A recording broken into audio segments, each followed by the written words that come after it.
Welcome back to the Malt YouTube channel, Homebrewers. In this video, we are looking at a brand new device from the pioneers of pint-sized precision, Anton Paar. This is pH2Go.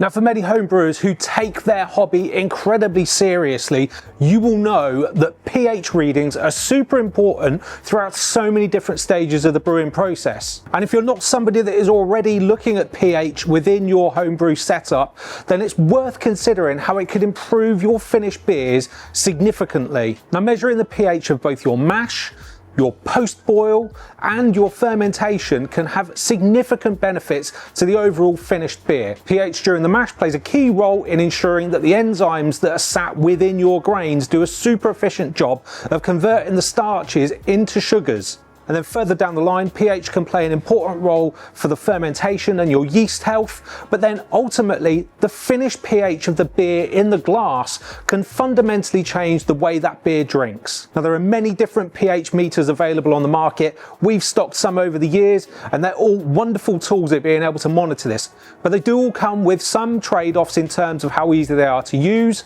how easy they are to calibrate, and just how much you're going to be willing to go and pick it up on brew day and use it. And that's where the brand new pH2Go from Anton Paar really does come into its own. Now, first and foremost, as we'd expect from Anton Paar, this is superior quality in terms of the ability to read accurate readings. Secondly, it's really easy to use. It requires a tiny sample size of your finished wort or beer. Thirdly, it can operate at a super wide range of temperatures, all the way up to 80 degrees, although the most accurate readings come from room temperature.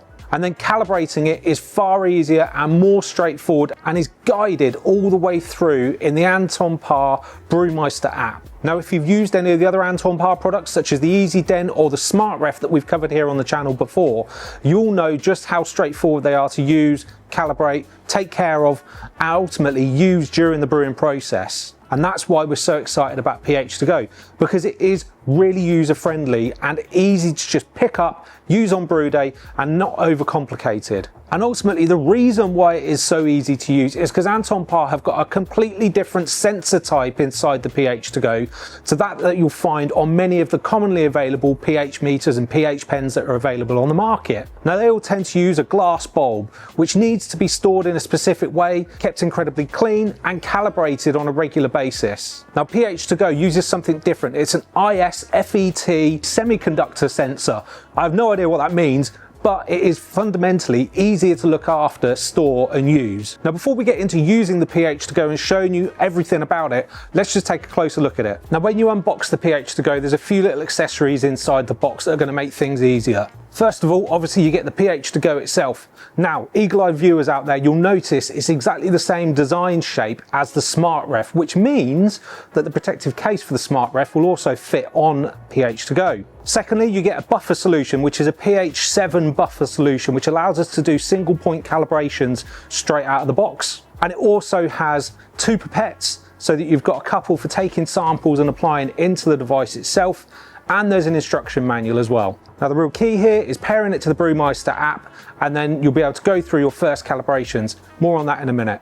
Now, the device itself is tiny. That's what we love about these Anton Paar devices. They are small, they don't take up a huge amount of room, but they are incredibly accurate. Now, out of the box, the device has a smart little cover plate that covers over the sensor area and the well where you're going to put your sample. That just pops out, it's just rubberized. And then inside there, you'll be able to see the actual sample well, which isn't particularly deep, so you don't need a huge amount of whatever it is you're trying to measure the pH of to be able to get an accurate reading. And then at the very bottom, you can see the sensor in there as well. Now, there's not much more to it in terms of design, other than I would say it is IP67 rated. So that means that it's going to be protected against dust getting into it, and it means that when it comes to cleaning, you can rinse it under the tap to get rid of your sample, which is super handy, and you don't need to worry about water ingress, because IP67 means that it's rated for up to a meter of being submerged in water for 30 minutes. Now, just a little bit more about that sensor that I was talking about a minute ago, because it is fundamentally different to some of the electrode type sensors, the glass bulb ones that you're going to find on other pH meters. First and foremost, like I said, you need a super small sample size. And then secondly, the speediness of the results coming back in the app. I'll show you that in a minute, but it is almost instantaneous that you'll be able to get your pH reading. As with SmartRef and EasyDens, pH2Go connects to your smartphone, tablet, smart device via Bluetooth, which is how you're able to read the readings. And we love that about them because there's no cumbersome screens, which can drive up the cost of production and ultimately keep these devices small, usable, and easy to just grab on brew day on the go. Now onto the nuts and bolts of this.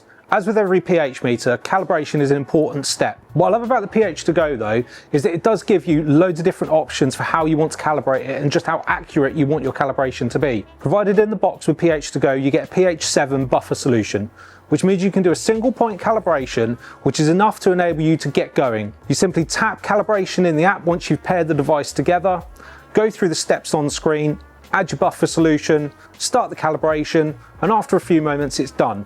You can then move on to taking your first readings. If you want even more accuracy, which actually in brewing is quite important, you can have the option to add either a 2-stage or a 3-stage calibration. To do that, you're going to need different buffer solutions. Generally speaking, you'll have one at 4, one at 7, sometimes one at 10 or 12. For brewing, a 2-point calibration is sufficient in most circumstances. To do that, you need a pH solution of 4 and a pH solution of 7.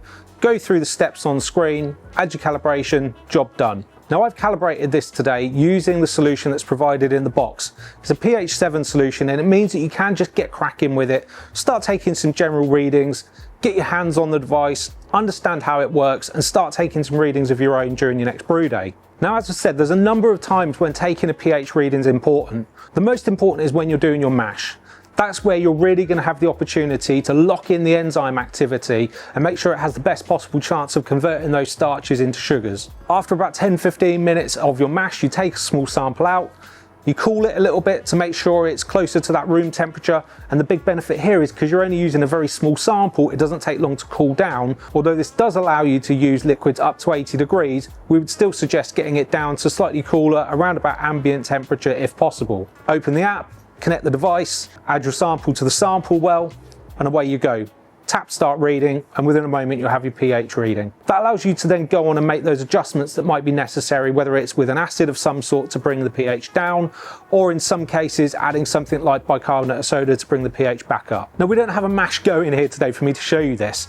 What I do have though is some finished carbonated beer and some beer that is currently sat in a fermenter that is uncarbonated. So we'll start with the uncarbonated sample. Now this is a hazy pale ale that I'm working on. Now I measured the pH of this during my brew day, but not using the pH2Go. So actually, do I know how accurate it is at this point? Let's find out. Now for most beer styles, you want the pH of finished beer to be between 4.3 and 4.6. Sometimes a little bit narrower depending on the beer style, sometimes a bit further dependent on the beer style as well. For example, sours, you're going to want the pH to be much lower. Now for hazy pale ales, you want to be around about 4.3 to 4.5. So it was very simple. I took a sample out of the fermenter, added it to the pH2Go, took the reading, and as you can see, it came in just a very small touch over 4.5. I'm more than happy with that, and I know that that will be perfect once it's carbonated up and pouring. And what surprises me here is just how quickly the readings show up on the screen of my iPhone. Now secondly, we then took a reading of some carbonated beer, which is a lager. In fact, it was one of the lagers that I brewed for that lager malt taster that we did a few weeks back. Now this was a carbonated beverage.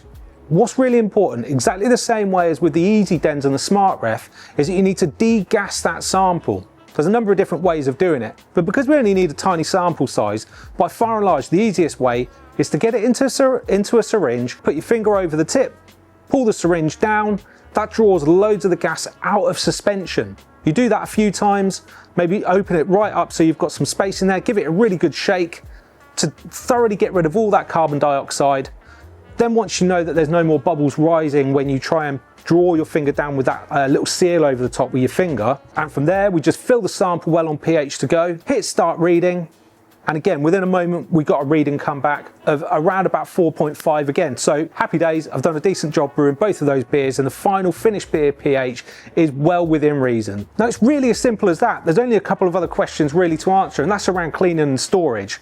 Now first and foremost, in terms of cleaning this, you can, like I said, just rinse it under the tap after you've used it, but it is also then important to just clean it out with a little bit of distilled water, both before you take a reading and after you take a reading. And then also it's important that you dry the sample well using a lint-free cloth. I've personally been using a little glasses cloth. It's perfect for the job, just the right size, get in there, dry it out, no problem at all. Now, if you're going to be using pH2Go on a regular basis, there's no need to keep the sensor damp, unlike many other pH meters. However, if you are going to be storing it for a few days, maybe a couple of weeks between use, then all you need to do is add a tiny amount of buffer solution into the sample chamber, put the protective cap back on, job done. And the reason for that is because it uses the ISFET sensor that we've already discussed, which is just far more robust than some of the glass type sensors that you find on other pH meters. Now, just a little word on battery life. pH2Go runs on 2 AAA batteries. Now, Anton Paar reckon that it will give you up to 10,000 measurements just off of those 2 batteries. And the reason for that is because it uses Bluetooth Low Energy, which is far more efficient than some other connectivity standards. So that's it, that's pH2Go. There's not a huge amount else to cover on it, other than we're really excited to get into grips with this on a day-to-day basis here at the Malt Miller on our next round of brews. Now, if you're looking to get your hands on one of these, if you're watching this on the day the video goes live, this is Sunday, March the 22nd, and we are due these into the Malt Miller in the next week or so. If you're watching it in the future, we've likely already got them. So head to the links below and you'll be able to either sign up to the wait list so that you're notified as soon as they land with us in stock, or indeed pick one up for yourself. Now, if there's any queries or questions that I haven't answered in this video, please make sure that you drop them down in the comments section below and I'll endeavour to come back to you with the answers. And equally, if you've made it to the end of the video and you're not already subscribed, please do subscribe to our channel, give this video a thumbs up, make sure that you share it with your friends and family. They all love homebrewing just as much as we do, I'm sure. And as ever, we'll see you on the next one, and have a great brew.